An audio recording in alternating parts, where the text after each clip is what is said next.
Let's go over these practice problems, starting with the very first one.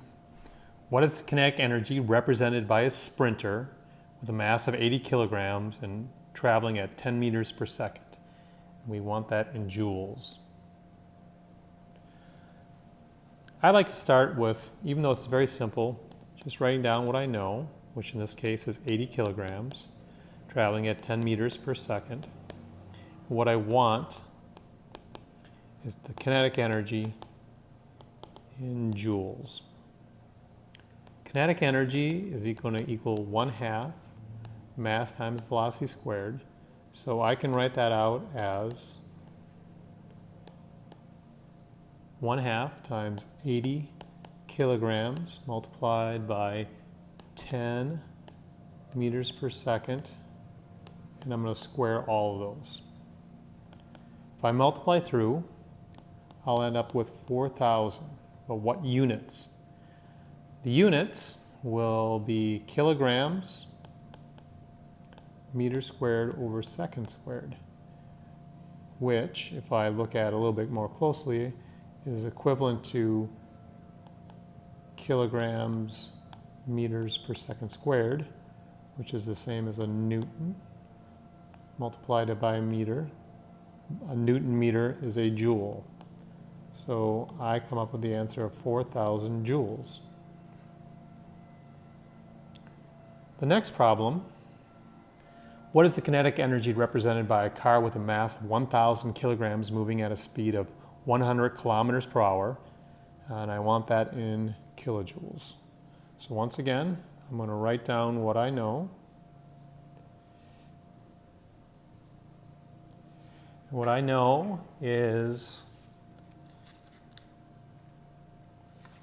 I have 1,000 kilograms and it's going at 100 kilometers per hour, and I want my kinetic energy in joules.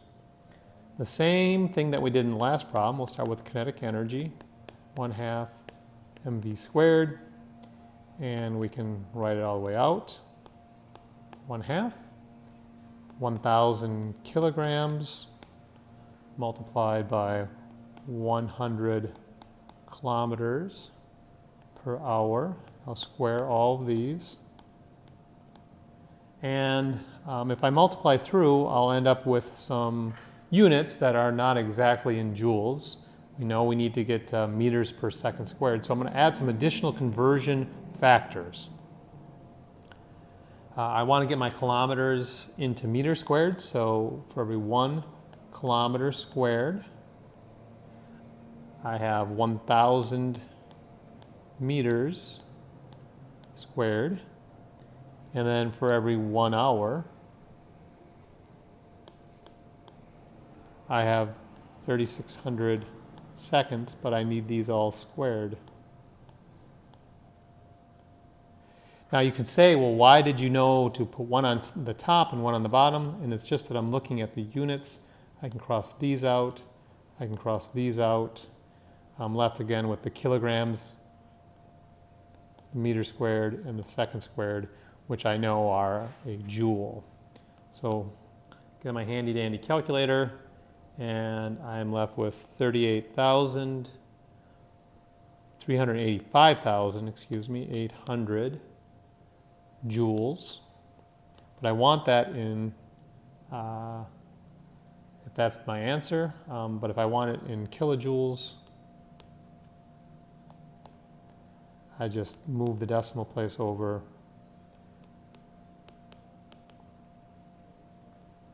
and that's my answer. The next one wants to ask how much energy to lift an elevator. It's got a mass of 2,000 kilograms. We want to go up 4.5 meters, and I want that in joules. So again, writing down what I know.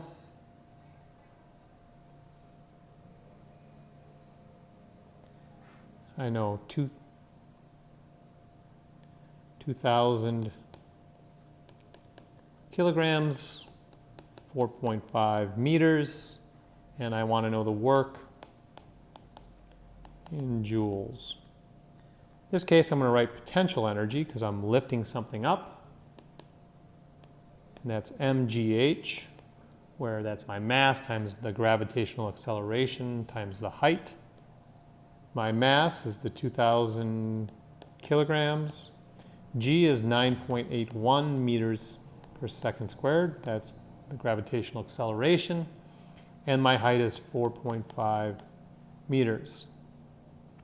When I multiply all the way through, I will end up with 88,290 kilograms meters per second squared multiplied by a meter.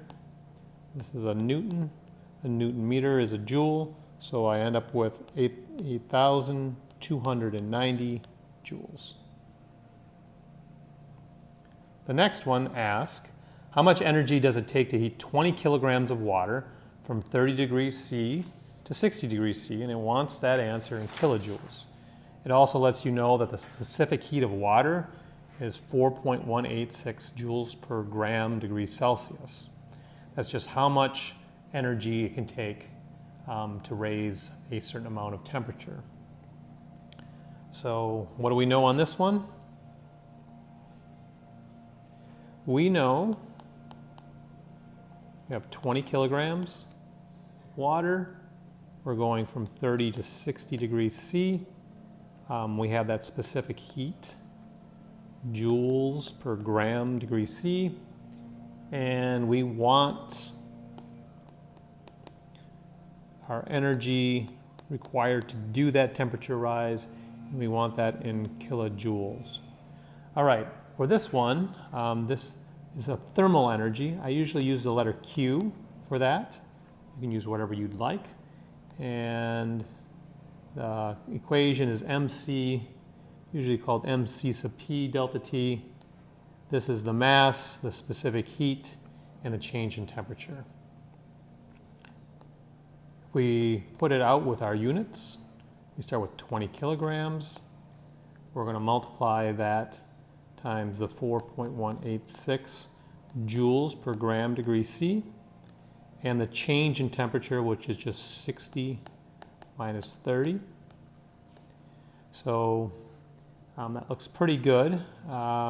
We have one slight error, our mismatch units, kilograms and grams, so I need to get rid of those two. So I'll put 1,000 grams on the top, and that's equal to 1 kilogram on the bottom. That's just like multiplying by 1. And so I look at my units, the kilograms go away, my Celsius goes away, and I'm left just with joules. So I can multiply out. I come up with 25,11,600, so 252.5 million basically in joules. I want it in kilojoules, so I have to move my decimal over 3, so I'm left with 2512 kilojoules. Moving on to the next one, we're going to look at a LCD TV. It consumes 250 watts of power. And we left it on for 4 hours, and we want to know how much energy did that TV use in kilowatt hours. So, what do we know on this one? Well, we know 250 watts in 4 hours, and we want to know the energy, and it's really electrical energy, in kilowatt hours. We could write an equation, something like energy equals power multiplied by time, but it's really, it's a pretty easy conversion. If you just watch the units, you don't even have to write an equation. We could write 250 watts of power multiplied by the time, 4 hours, and we need to be in kilowatt hours, so we have to write that there's 1,000 watts for every kilowatt. We can multiply through, and you will get the answer of 1.0, and the units are kilowatts times hour, or 1.0 kilowatt hours. A kilowatt hour is just a kilowatt multiplied by an hour. The next problem is asking us the exact same thing, but this time instead of in kilowatt hours, it wants to know it in kilojoules. All right, so what do we know? Well, we know we have 1 kilowatt hour of energy, and we want that in kilojoules. So let's start with my 1 kilowatt hour, and I have to do some conversion. Well, for every 1 kilowatt, I can have 1 kilojoule per second. And I'll put the second on the bottom. So this is a kilojoule per second is the same as a kilowatt. A joule per second is a watt. A kilojoule per second is a kilowatt. And then I have to get rid of that hours. So I'll put 1 hour. And for every hour, there's 3,600 seconds. 60 minutes in a second, 60 seconds in a minute. So 3,600 seconds in an hour. If I multiply all the way through, I will find that this is equal to 3,600. Get rid of these. 3,600 kilojoules. And that's what I wanted. So my answer is 3,600 kilojoules. The next problem, a little bit more involved. We have a dam. It's our water going through a turbine, likely in a dam. 100 kilograms of water. It's entering the turbine at a certain velocity, 10 meters per second, and it leaves much slower, 2 meters per second. This change in kinetic energy is being converted to electricity, and we want to know how much change there is, and we want that in kilojoules. So let's give myself a little bit more space on this one. What do we know? Well, we have 100 kilograms of water. It comes in at 10 meters per second, out at 2 meters per second, and we want to know the kinetic energy that's available for electricity. And we want that in kilojoules. Really what we're talking about, we have a certain amount of kinetic energy from the water that's coming into the turbine. Here's my fancy picture of a turbine. And we have a certain amount of kinetic energy coming out. 10 meters per second and 2 meters per second. So you can see it's a lot slower. The same amount of water came in as came out. So that slowdown, that energy went someplace, and where it went was electrical energy. So we can think about this as the electrical energy is going to be this difference between these two. There you have a certain amount of energy coming in minus the kinetic energy going out. These difference is the electrical energy. Or if you'd like, you could say the electrical energy plus the kinetic energy, these two, has to equal this one, right? These are the two outs, this is the one that's going in. So what are our kinetic energies for these two? Well, the kinetic energy going out is the same as we've done before, 1/2 multiplied by the mass, which is 100 kilograms, multiplied by the velocity squared, which is 10 squared, meters squared, second squared. You multiply all the way through, you'll get 5,000 joules, because this is kilograms meters squared per second squared, that's a joule. And the kinetic energy in is going to be, I'm sorry, I messed that up. The kinetic energy going in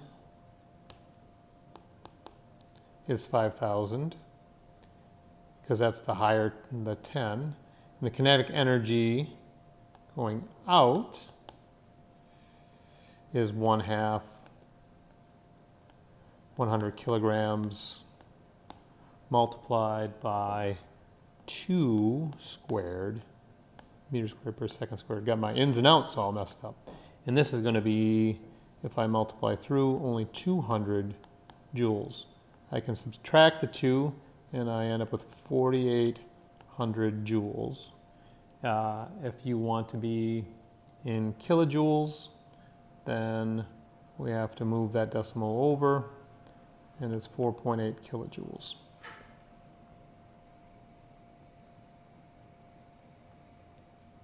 The next problem, and our last one for this set, we have 1,000 kilograms of water, and we elevate that 10 meters above ground, and we want to know how much potential energy is created. That 10 meters would have to be average, since it's the water, some is a little bit higher, some is a little bit lower, but let's just go with the 10 meters is our average height.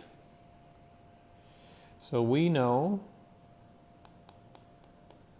we have a mass of 1,000 kilograms and a height of 10 meters, and we want to know this